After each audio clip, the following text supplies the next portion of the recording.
Okay, so when you think about national security, it's this incredibly complex web, Uh-huh. right? Absolutely. And often, right at the heart of it, you find military intelligence. Today, we're going to try and peel back a layer on a specific part of that, Pakistan's military intelligence, or MI. Exactly. We're looking at some publicly available info here, mainly drawing from the Wikipedia page on Pakistan's MI. And the idea is really to get a grip on what this organization actually is, what it does, and a bit about its background. Right, so a deep dive to get the fundamentals down.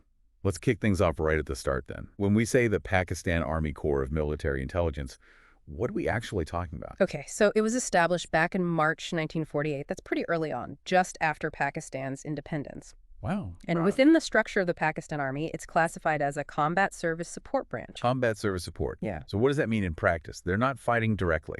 No, exactly. It's more about providing the essential administrative and staffing oversight, kind of the background engine that supports the military operations. Got it. Like the essential framework. And I think the sources mentioned its size can change. It's not fixed.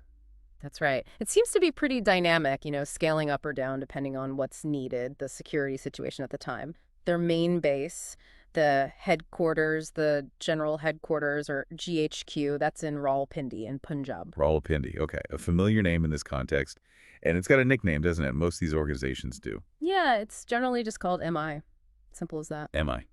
Makes sense. And their official colors are white and gold. They mark 1948 as their anniversary year. Okay. And it's deeply tied into the whole military history of Pakistan, obviously. And people serving in MI can receive the standard military decorations of Pakistan. Right. Decorations for intelligence work. That definitely highlights how important their role is seen.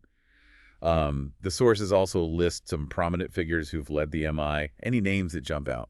Yeah, there are a few mentioned. Majin Wajid Aziz, Eltijan, Jamshid Gulzar Kiani, Eltijan Sarfrez Ali, and probably the most well-known internationally, perhaps, Eltijan Hamid Gul. Hamid Gul, yeah, that name rings a bell. So these are some of the leaders who've shaped the MI over the years. Definitely. They've all played a part in its development.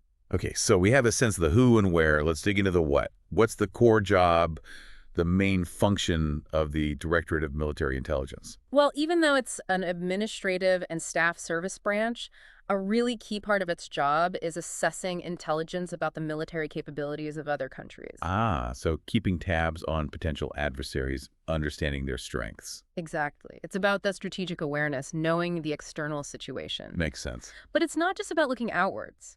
The MI also has a major role internally. They're tasked with gathering info on and also neutralizing things like sleeper cells. Sleeper cells, right. Groups hidden within the country. Yeah, exactly. And foreign agents, plus any other elements inside Pakistan that are seen as, anti-state. So, wow, that's quite a remit. External threats and internal security concerns. It really is. And the source also specifically points out investigating military espionage.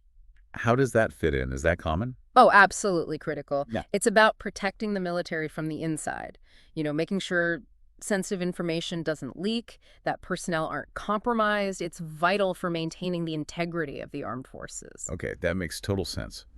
Let's rewind a bit to the origins. March 1948, you said? Right after partition and independence, what were they focused on right at the beginning? Well, it was led initially by a Colonel Muhammad Abdul Latif Khan. And his first tasks were pretty huge, basically setting up Army counterintelligence and security measures from scratch. Wow. And at the same time, handling the basic but crucial job of collecting and analyzing intelligence, both tactical stuff for immediate needs and the bigger picture strategic intelligence. So building the whole system while using it immediately, that sounds intense. Absolutely, a massive undertaking. And interestingly, the sources mention some early international links. Oh, yeah. Particularly strong ties in the early days with the British Army's intelligence corps.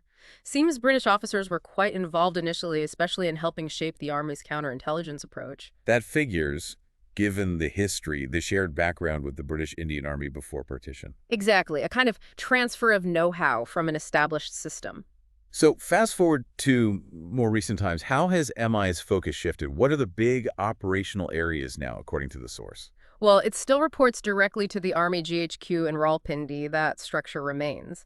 Around 2008, the information suggests a major focus was twofold. Okay. On one hand, monitoring Indian military developments to the east. On the other, dealing with the Taliban insurgency, which was a huge issue in the western parts of the country then. Right, so two completely different kinds of challenges. A conventional military focus and a counterinsurgency focus. Precisely. It really shows the breadth of threats they have to cover Hmm. and adapt to. And they don't work alone, presumably. No, definitely not. The MI works very closely with air intelligence and naval intelligence. It's all about coordination. Makes sense. A joint effort. Yeah, to get a complete intelligence picture across all the services, protect overall military interests. And it looks like MI also has a hand in something quite fundamental like personnel security checks. That's right. They handle the security clearances for Army officers going into sensitive positions. Ah, the vetting process. Exactly. It's a crucial step to make sure people in critical roles are trustworthy and security isn't compromised. And where do the people working in MI actually learn their trade? It must be quite a specialized skill set. There's a dedicated place for that, the School of Military Intelligence. It's based down in Karachi Cantonment in Sindh. Okay, a specific training school. Yep. That's where they provide the specialized training needed for intelligence work. That points to, a level of professionalism and specialization. And who's in charge at the top? The MI is headed up by a director general.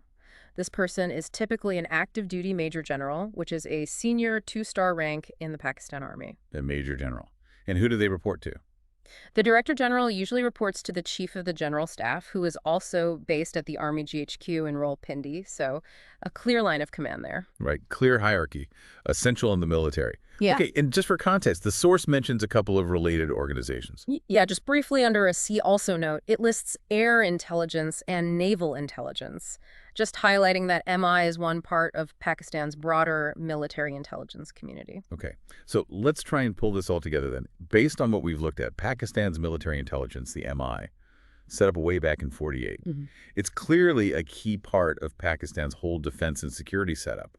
It functions as this administrative and staff service within the army. Right. But its core jobs are really focused on counterintelligence, assessing foreign military threats, and dealing with internal security issues like sleeper cells, foreign agents, and even espionage within the military. Yeah, that sums it up pretty well. We've touched on its history, those early links, its current operational focus, how it works with the other services, and the structure for training and command. So hopefully this gives you, our listener, a pretty good baseline understanding of this organization. And, it really underscores the complex job military intelligence has in today's world, It definitely does. which kind of leads to a final thought.